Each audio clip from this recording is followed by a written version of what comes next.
CEO is a long-running fighting game tournament series that also serves as the last major event for the summer ranking period this year. This means that players are going to be fighting especially hard to leave a positive last impression on Balladers to make sure they secure their spot in the top 50 or climb up a few more ranks this weekend. So with that in mind, let's jump into the players and storylines you should be looking out for this weekend in Florida. We'll start today by discussing which players have the best shot at winning the event, then after we'll jump over to some interviews, and lastly we'll finish off by talking about a few more players that you should keep your eye on. So with the agenda out of the way, let's talk about Wizzrobe. Wizzrobe is having his best year ever in Melee and totally deserves the #1 seed that he's been given at CEO with his win at Smash and Splash and second place at Summit. He also was finally picked up by Team Envy after a long sponsorship drought. On his home turf, Wizzrobe is looking to add another first place finish to his immaculate record this year to even further strengthen his argument to currently be considered Melee's best player. He lucked out immensely by having Zane drop out of the event because instead of facing off against Plop in winter semis, who he has an abysmal history against, he's now projected to meet up with either IBDW or Esvet, both of who he's recently beaten. But his most concerning match might be on his way there facing off with Gatsu, who he's actually only 2-6 against all time and who he lost against the last time they met at pools at Optic Arena. If he's able to conquer both the Falcon and the Fox, he'll most likely be meeting Hungerbox, who all he has to do against is hold firm on the stranglehold he's had against him this year. So for Wizzrobe, CEO is about showing the world that a Falcon player truly does deserve the title of best Melee player in the world. Hungerbox is the other player in the hunt for the #1 summer rank at this event, and in my eyes, he's got one clear goal here: beat Wizzrobe. Magi, La Luna, and Plop are by no means easy wins or pushovers for Hungerbox, but he's the strong favorite against all of those players, especially Plop, who he quickly disposed of at Summit, so he should make it to Winners Finals where he'll meet up with the troublesome Falcon main. If he's not able to figure out exactly what to do in the matchup, he'll drop to 0-4 against him, which leaves little hope for him to even out the record by the end of the year. But if he's able to take at least one set off Wizzrobe and win CEO, I would not be surprised at all if we see the return of the confident and dominant Hungerbox that gave other top players nightmares last year. And while these two battle it out at the top of the mountain, Plop is struggling to keep his grip on the top 6. He hasn't performed too terribly this year, barring his Gommel performance, but the Plop who won Genesis 5 is nowhere to be found this year. He's gone 11 straight sets without being able to take one off of Hungerbox, but the last time he was able to do it was CEO 2018, so maybe the magic of the event will give him the power to overcome his pink demon yet again. And if he can't do it in winter semis, he's projected to get another shot if he's able to rip through losers and prove that his loss to Esvet early in the year was a fluke, and cool down IBDW, who's one of the hottest players in Melee right now. So the story for both Plop and Hungerbox at CEO is one of redemption and rebirth, as they look to turn around their stories as we enter into the second half of the year.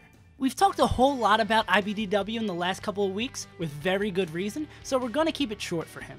What Cody is looking to prove this weekend in Florida is that his name deserves to be said in the same sentence as players like Zane and Amsa. He's already got big peaks with his wins over Mango and Hungerbox, so what he needs to still prove is his consistency. IBDW doesn't need to pull off a huge upset over Wizzrobe or beat Hungerbox again to have this weekend be a success, even though he's totally capable of doing both. He just needs to do things like not drop a set to Coolheim's Ices, take the lead in his head-to-head against Esvet for the year in the Fox Ditto, and fend off any non-top 10 players he meets in losers bracket.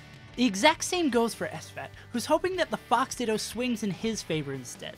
Esvet has been known throughout his career for the flashiest play or pulling off crazy upsets, but he's always been a solid player, which shows through his recent results from the year. And with the absence of Zane, Esvet is poised to put up a solid performance this weekend. And that does it for the players who have the best shot at winning CEO, so let's jump over to a brand new section of these storylines videos where we talk to some lesser known players about their prospects at the event. For this week, we've got the Mango Slaying Falco from Louisiana, Magi, and the Rising Ices player from MDVA with one of the best tags in the game, Coolheim. If you're looking for more traditional storylines content, feel free to skip ahead to the time listed on the screen. I first asked Magi about how they feel about the projected bracket in front of them that potentially includes some weird character matchups like Blaya's Luigi, A-Roki's Mario, and Shark's Ices. In regards to Blay and Luigi, Magi said that Blay is a pretty great draw as they beat Blay at the Big House and in-bracketed a Louisiana local as well. On top of that, Magi feels really comfortable in the Luigi matchup, largely because they think it's a really tough matchup for Luigi. And as for A-Rookie,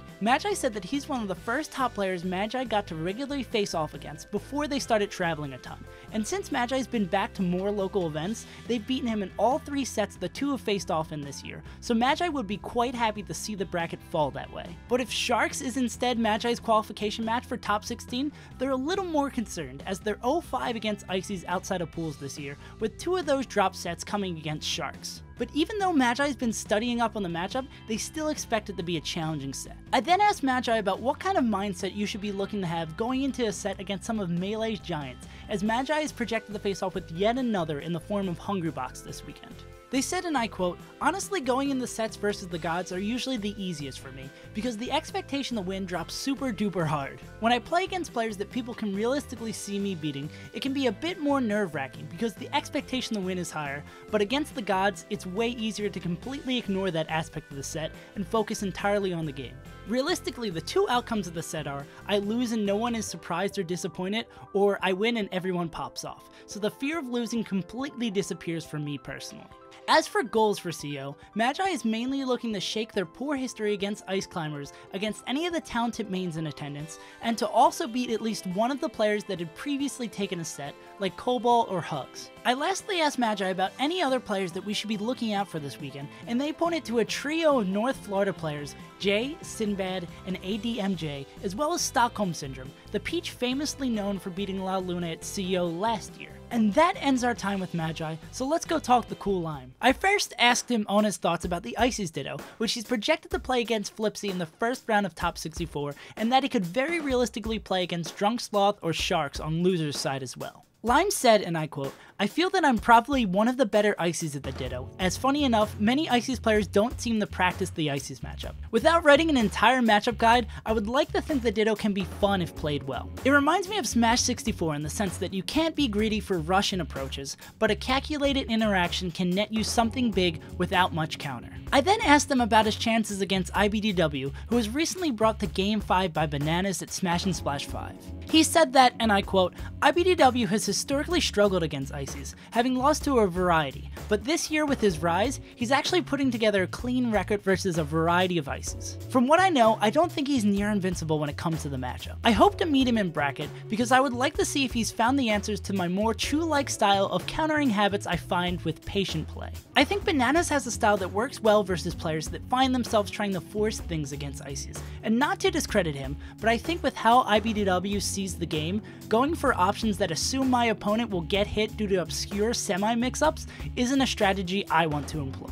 I anticipate IBDW having a game plan that does not take any crap from my character's tricks. I lastly asked Cool Lime about what his goals were for this weekend at CEO, and he said, "My big goal for the weekend is to make top 8. It seems fairly realistic, but I don't want to rely on a projected bracket. Top 8 just for the recognition, but even a top 12 finish would likely reflect a strong performance. I just want to get some wins, feel improvement in my play, and solidify myself as a legitimate competitor." And that finishes up our interviews for this Storylines video. This is something new that I've been meaning to try out for a while, so let me know what you think about it or how it could be improved down in the comments box. And before we end off this video, we've got 3 more players to quickly talk about. The first of these is Hugs, who's having a bit of a rough year after putting up one of his best resumes in a while across the 2018 season. He's only been able to score 2 top 50 wins in the first 6 months of the year, while gathering up some less than ideal losses to Chango, Aura, Kells, and Squid along the way. His win at DreamHack Dallas over Magi was definitely good for his wallet, but the fact that most of the premier Melee talent was competing at Smash and Splash that same weekend makes the win pretty hollow to most.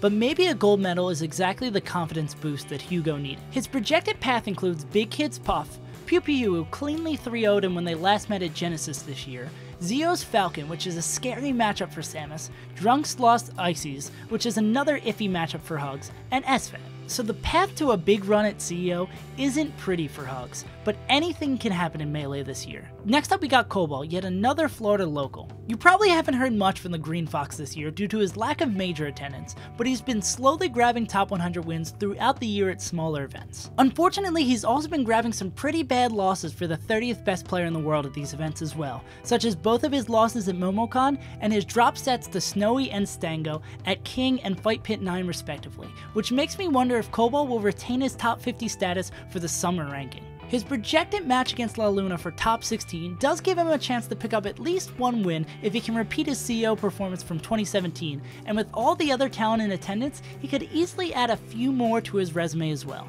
On the other hand, Gatsu has attended many more majors than Cobalt, picking up one more top 50 win and only having 2 bad losses by rank. As previously mentioned, Gatsu has got a great shot at slowing down Wizzy's pursuit of the crown if he's able to expose his weakness in the Falco Ditto yet again, but Wizzrobe has been playing on a whole nother level lately. If the bracket proceeds as expected, and he loses there, his run probably ends cold in its tracks against Cobalt and losers, who he is 5-78 against according to the sets recorded in Tafo stats. But with one upset, losers bracket can easily be thrown into disarray to give Gatsu the gap he needs to make it into top 8. So be on the lookout to see if these two Florida boys are able to demonstrate any home field advantage at CEO. And that about does it for this video. For more information on CEO this weekend, such as where and when the event will be streaming, click the link for the event page down in the description. If you think there's anyone I missed talking about, or matches you can't wait to see, let us know about them in the comments down below so we can have even more to look out for this weekend. If you enjoyed this video, consider leaving a like or even subscribing to the channel to make sure you get notified whenever I post a video. And that about does it for me.